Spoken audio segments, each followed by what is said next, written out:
Graça e paz.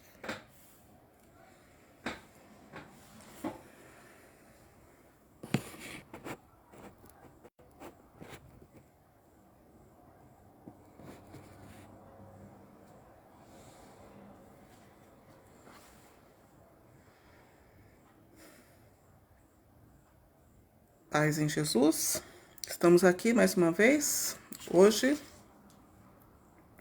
para continuar as nossas reflexões. Hoje, passando, nós já refletimos o Levítico, né, até o capítulo 14. Hoje é o capítulo 15, que vai falar, né, eu vou focar mais no capítulo 16, que fala sobre o dia das expiações. Mas antes do dia das expiações, primeiro, no livro do Levítico, há as leis, né, que são relativas às impurezas sexuais do homem, né, que no caso, né, Deus sabia das limitações do ser humano, do homem, não vou ler, né, mas Deus sabia das limitações e havia naquele tempo né, porque era o começo do gerenciamento de Deus, ele sabia da fraqueza humana e ele usou essa lei para poder conduzir e gerenciar até, né, que eles conseguissem, né, se dominar e viver de acordo com a proposta, né, que mais tarde ele daria através de Jesus Cristo. Então, tem as leis, né, relativas às impurezas do homem, que depois essas impurezas aqui, tanto a do homem como a das mulheres, iriam posteriormente, né, em Jesus Cristo, ser convertidas em batizado. Nós podemos ver aqui, né, que isso aqui, né, o batismo de João Batista e depois dos discípulos, lembrando que o batismo de João Batista foi o mesmo batismo dos discípulos, né? Eles só acrescentaram, né, a glória do Espírito Santo para ser definitivo esse batizado, né? Quem cresce no que Jesus havia falado, né, o que era crer no que Jesus havia falado, que ele morreu, né, que ele nasceu, que ele cresceu, que viveu uma vida normal, que ele morreu e que ele ressuscitou. Isso queria dizer de sua, ao mesmo tempo, irmandade, igualdade com os seres humanos, porém com a plenitude, né, da ressurreição, se controlando e tendo o poder de se auto-ressuscitar, né? Porque ele ressuscitou ao terceiro dia e não foi pelo poder de Deus, foi por seu próprio mérito, de tanta pureza, né? De tanta sabedoria, né? De tanta plenitude de vida, de inteligência, de entendimento que Jesus tinha, ele se auto-ressuscitou, né? Quanto mais uma pessoa consegue ser livre das amarras do mundo, das glórias do mundo, mais ela consegue graças e milagres incríveis, né, de Deus, né? Não igual Jesus, que Jesus ele era perfeito, porque ele era o Deus, ele era o Criador e ele sabia de todas as limitações, mas conseguimos até hoje e sempre irão conseguir ressurreições, né, gloriosas para Deus, né, ressurreições que mostram a glória de Deus na vida da pessoa.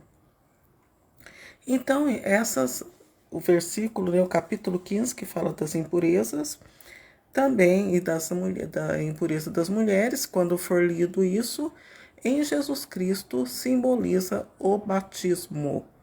Aqui, o porquê do batismo? Porque pelo gerenciamento de Deus, o homem teria, por entendimento, que quando Jesus chegasse, já está no estado mais avançado, né, de corrupção. Essa é, né, pela lei, pelo amor que Deus tem ao ser humano, o homem em Jesus Cristo teria que estar no estado mais avançado, menos, né, corruptível, né, mais puro, de tanto sofrimento que já havia passado, de tanta lição de vida, experiência. Então, por isso que o batizado, ele simbolizava, né, a pureza. Então, em Jesus Cristo, o batismo dos discípulos é a plenificação, né, da impureza do homem e da mulher. né? Como eu já disse numa outra live, os discípulos, quando conversavam com as famílias, eles falavam: crê no Senhor Jesus e será salvo tu e tua família.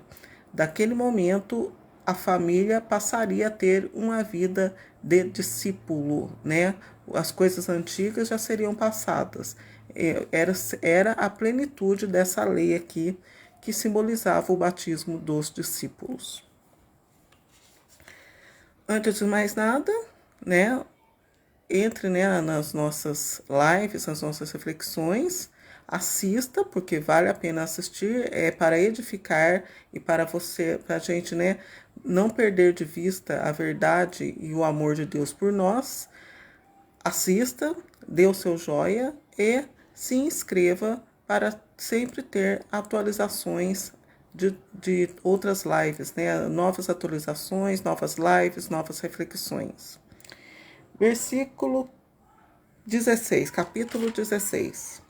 O dia das expiações. Este dia, ele era, né, a planificação, né, de todos os dias, né, de todas as leis de purezas que Deus havia introduzido na humanidade. O Senhor falou a Moisés: depois da morte dos 2 filhos de Araão, que foram mortos por se terem aproximado do Senhor, o Senhor disse-lhe: recomenda a teu irmão Araão que nunca entre no santuário além do véu, diante do propiciatório que recobre a arca, para que não morra, porque apareço na nuvem por cima do propiciatório. Eis como Araão entrará no santuário. Tomará um novilho para o sacrifício pelo pecado e um carneiro para o holocausto. Revestir-se-á da túnica sagrada de linho, levará sobre o corpo um calção de linho, cingir-se-á de um cinto de linho e porá na cabeça um turbante de linho. Estas são as vestes sagradas, que ele só vestirá depois de se ter lavado. Receberá da Assembleia dos Israelitas 2 bodes destinados ao sacrifício pelo pecado e um carneiro para o holocausto. Araão oferecerá por si mesmo o touro em sacrifício pelo pecado e fará expiação por si mesmo e pela sua casa. Tomará os 2 bodes e os colocará diante do Senhor à entrada da tenda de reunião. Deitará sortes sobre os 2 bodes, uma para o Senhor e outra para Azazel. Oferecerá o bode para o qual caiu a sorte para o Senhor e oferecê-lo-á em sacrifício pelo pecado. Quanto ao bode sobre o qual caiu a sorte para Azazel, será apresentado vivo ao Senhor, para que se faça expiação sobre ele, a fim de enviá-lo a Azazel no deserto. Araão oferecerá o touro pelo seu pecado e fará expiação por si mesmo e pela sua casa. Degolará o touro destinado ao sacrifício pelo pecado e, tomando o turíbulo, que ele terá enchido de brasas do altar diante do Senhor, bem como 2 punhados de perfume aromático em pó, entrará, contudo, para dentro do véu. Porá o incenso no fogo diante do Senhor, para que a nuvem do perfume cubra o propiciatório da arca, e Araão não morra. Tomará o sangue do touro e o aspergirá com o dedo sobre o propiciatório pela frente, e depois aspergirá com o dedo 7 vezes defronte do propiciatório. Imolará, enfim, o bode do sacrifício pelo pecado do povo, e levará seu sangue para o outro lado do véu. Fará com que esse sangue, como se fez com o sangue do touro aspergido, o propiciatório e a frente do propiciatório. É assim que fará expiação pelo santuário, por causa das impurezas dos israelitas e de suas transgressões, e de todos os seus pecados. Da mesma forma fará tenda de reunião, que está com eles no meio de suas imundícies.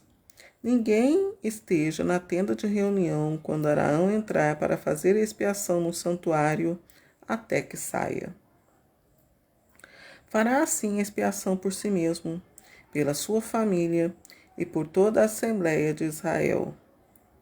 Quando tiver saído, irá para o altar que está diante do Senhor e fará expiação por este altar. Tomará o sangue do touro e do bode e o porá nos cornos do altar em toda a volta.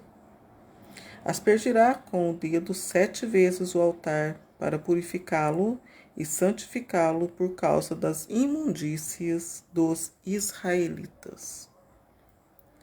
Havendo terminado a expiação do santuário, da tenda de reunião e do altar, Araão trará o bode vivo, imporá as 2 mãos sobre a sua cabeça e confessará sobre ele todas as iniquidades dos israelitas, todas as suas desobediências, todos os seus pecados. Pô-los-á sobre a cabeça do bode e o enviará no deserto pelas mãos de um homem encarregado disso. O bode levará, pois, sobre si todas as iniquidades deles para uma terra selvagem. Quando o bode tiver sido mandado para o deserto, Araão voltará para a tenda de reunião, tirará as vestes de linho que ele pôs à sua entrada no santuário e as deporá ali. Lavará o seu corpo no lugar santo, retomará depois suas vestes e sairá para imolar o seu holocausto e o do povo, fazendo a expiação por ele e pelo povo. Queimará no altar a gordura do sacrifício pelo pecado. O homem que tiver conduzido o bode a Azazel no deserto, lavará suas vestes e banhar-se-á.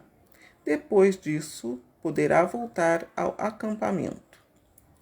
Serão levados para fora do acampamento o touro e o bode, oferecidos em sacrifícios pelo pecado, cujo sangue terá sido levado ao santuário para aí fazer-se a expiação.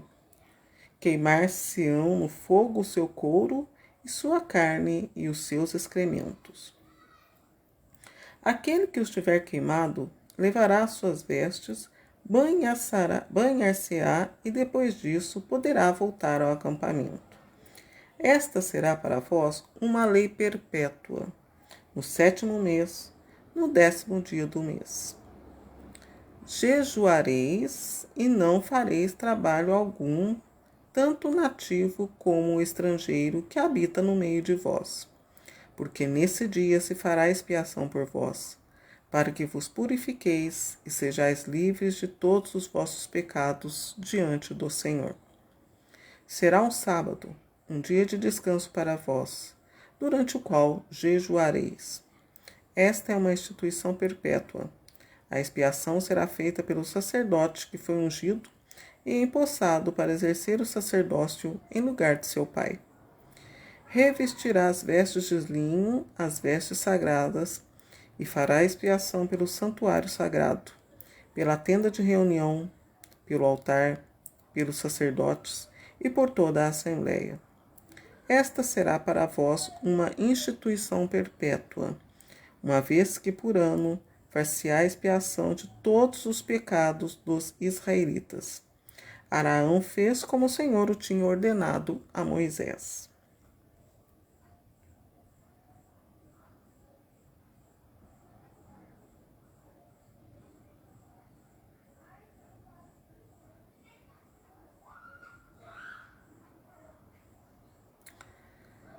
Então, esta passagem, essa leitura aqui, como eu havia dito, ela é o dia da expiação, das expiações, é o dia que todas as pessoas se purificavam, né? Todas as pessoas. Tinha a purificação do sacerdote, purificação dos homens, purificação dos animais, purificação das mulheres. Então, neste dia, ofereciam-se sacrifícios, né? Os sacerdotes, eles iam, né, e ofereciam sacrifícios a Deus pelo povo e por eles mesmos. Por quê? Aqui está no começo aqui, ó. O Senhor, no capítulo 1, versículo 1 do capítulo 16. O Senhor falou a Moisés, depois das mortes dos 2 filhos de Araão, que foram mortos por se terem aproximado do Senhor. O que Deus quis dizer? O que aconteceu? Não é que Deus quis dizer. Porque, como eu digo, Deus usa até hoje de gerenciamento. Então, não era a hora ainda, né? Eles não eram dignos ainda de estar diante de Deus, porque apesar de serem considerados santos, apesar de, né, serem ungidos, mas Deus, em sua sabedoria, ele vai conduzindo o povo até a perfeição, como eu falei no começo, né? Deus, em Jesus Cristo, o ser humano, né, principalmente os israelitas, teriam pela longanimidade do tempo, né, o deserto, as experiências, os sofrimentos, as guerras que eles enfrentaram, eles teriam que estar mais purificados ainda para serem dignos de receberem a Jesus Cristo e serem batizados com o batismo de João Batista e posteriormente com o batismo dos discípulos, que seria o batismo no Espírito Santo. E Jesus não os encontrou aptos ainda para isso, né? Como ele mesmo diz no capítulo, Jerusalém, Jerusalém, eu gostaria de recolher vocês como a galinha recolhe o pintinho embaixo de suas asas, mas vós não o quisereis. Eis que vossa casa ficará vazia até que direis, né? Bendito que vem em nome do Senhor, né? Então não é a ruindade de Deus, é o ser humano em sua aliança, né? Aqui era a segunda aliança, né? Porque a primeira aliança já havia sido quebrada por ocasião, né, do bezerro de ouro, que preferiram, né, os antigos, né? Porque esses do bezerro de ouro morreram todos. Todos foram exterminados, né? Porque eles dependiam, o povo de Israel, ele dependia da lei, porque era um povo imperfeito. Então Deus, em sua sabedoria e misericórdia, usou de um pedaço de pedra, simbolizando que era uma criação que era sólida, que aquela lei era sólida e iria salvar o povo, né? A pedra simboliza solidez. E Deus havia prometido que através daquelas leis os homens seriam aperfeiçoados e chegariam, né, na plenitude, iriam se purificar, porém a impaciência venceu e eles preferiram o bezerro de ouro. E Araão, usando de sua autoridade, o que ele fez? Eu estou recapitulando. Quebrou o bezerro de ouro e a tábua da lei. Então o povo ficou sem mandinga e ficou sem lei. Daí, e não aguentaram. Sem mandinga e sem lei, sucumbiram todos. Aquelas pessoas que estavam ali e se rebelaram contra Deus, preferindo, né, um bezerro de ouro para adorar do que a Deus, elas foram exterminadas. E então, né, outras pessoas que foram exterminadas foram os filhos de Araão, sacerdotes purificados. Quem acompanha, quem lê, né, os livros, sabe que eles foram considerados importantes diante de Deus, foram separados. A unção deles foi, né, a unção né, de Deus, né, exclusiva de Deus, né, e através daquela unção, aquele tratamento que Moisés, né, utilizou para fazer, né, o óleo da unção para eles, eles estariam diante de Deus, porém eles não estavam preparados, não seriam eles ainda que poderiam estar diante de Deus. Deus estava aperfeiçoando-os para serem dignos de estar diante da presença dele. E aquele fogo, apesar de ser santo, ele simbolizava, né, diante de Deus, a distância entre o homem e Deus. E eles, pelo fogo, né, eles foram lá e acenderam um fogo estranho. Aquele fogo estranho era justamente um fogo que aproximaria eles de Deus. Porém, não estavam preparados, não tinham condições ainda de aguentar a visão beatífica de Deus e foram exterminados, né? Então, esse que é o capítulo 16, né, passando o apanhado pelo 15, que para poder entender o 16, e aqui, resumindo, né, já tô lendo o 15 também. Então, é essa que é o principal, né? É não estar preparado ainda em Jesus.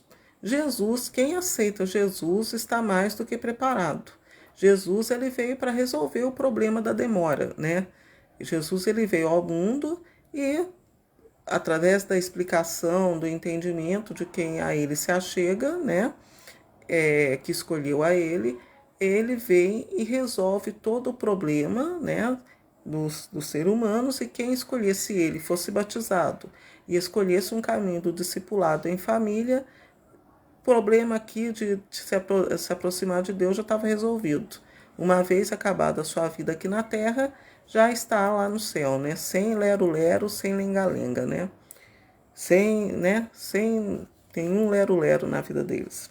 Aceitou Jesus, viveu o discipulado, está diante de Deus, vendo e gozando da visão beatífica de Deus, né? E o que era esse bode Azazel do deserto? O povo, como eu digo, era chegado numa mandinga, né?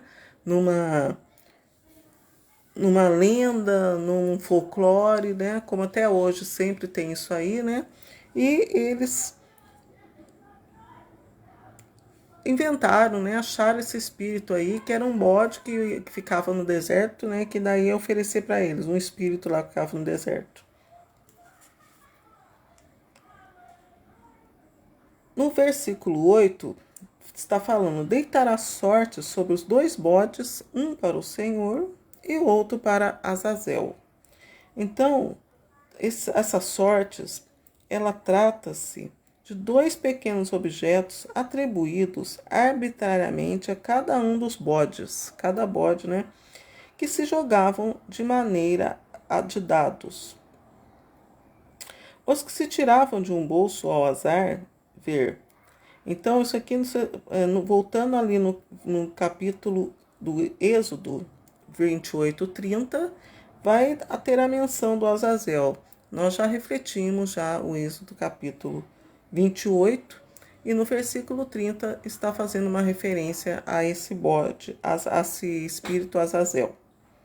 Azazel designa um ser maléfico, que se supunha morar no deserto.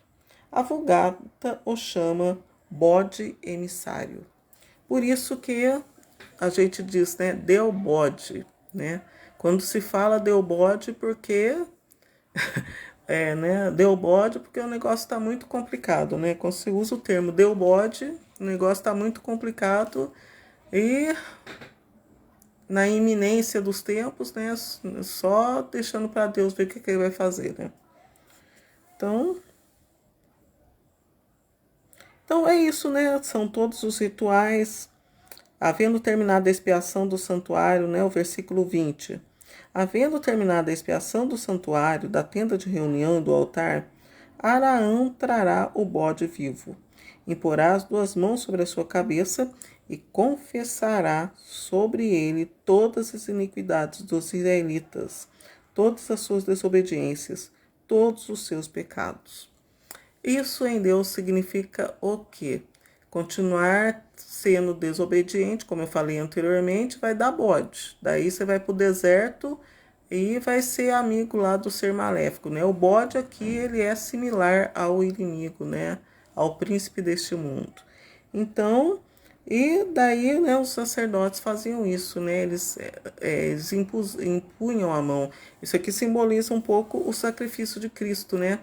Então, esse ato aqui que eles faziam, ele foi um ato que serviu a Jesus. Os soldados né, espancaram até, né, sair sangue, porém a lucidez de Jesus, né, Jesus nem por um momento falhou na memória e até o final, né, até a última gota de sangue de sua humanidade, ele permaneceu lúcido e todas as palavras que ele disse na cruz foram fortes, foram sem corrupção, né? E essa lei entre os israelitas, já pulando aqui, voltando para o versículo 33 até o final, e fará expiação pelo santuário sagrado, pela tenda de reunião, pelo altar, pelos sacerdotes e por toda a assembleia. Esta será para vós uma instituição perpétua. Uma vez por ano, far-se-á expiação de todos os pecados dos israelitas. Araão fez como o Senhor o tinha ordenado a Moisés. Nota-se que perpétuo até hoje, como eu já sempre digo, está, em vista de se construir o santuário sagrado de Deus. Em Deus, essa lei ela teria que ter permanecido, porque é em Deus, o primeiro gerenciamento de Deus. Jesus é a segunda parte do gerenciamento de Deus, né? E o Espírito Santo, a terceira e derradeira. Então, quem for batizado em espírito e em verdade, aceitando o Espírito Santo, já está diante do trono do reino, né?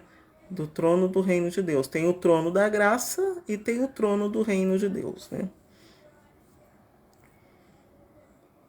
E até hoje, então, olha, aguarde, né? Quando se vê, né? Estiver construindo o templo sagrado, porque está chegando o tempo derradeiro, né? O tempo que todas as coisas irão ser submetidas a Jesus e ele fará delas o que cada um merecer, né? Ele fará das obras, né, de Deus o que elas merecerem e fará de nós, né, que usamos da obra de Deus o que nós merecermos, né?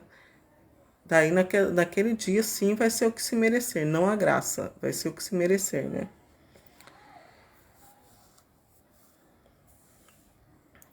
Note-se aqui que o sacerdote terá que fazer a expiação pelo santuário sagrado, pela tenda de reunião, pelo altar, pelos sacerdotes e por toda a assembleia. Assim será, né? Pela lei de Deus, tem que ser desse jeito, né? Pela lei de Deus, porque essa é uma instituição perpétua, né? Lá o povo deles tem que perpetuamente, quando chegar ao final dos tempos, eles vão ter que estar fazendo tudo isso aqui, porque é uma lei irrevogável. Assim como Jesus disse, não vim revogar a lei, mas dar perfeito cumprimento. Então Jesus ele não aboliu isso não. Jesus ele, portanto é que quando Jesus veio pela primeira vez, o que se tinha lá em Israel? Tinha templo.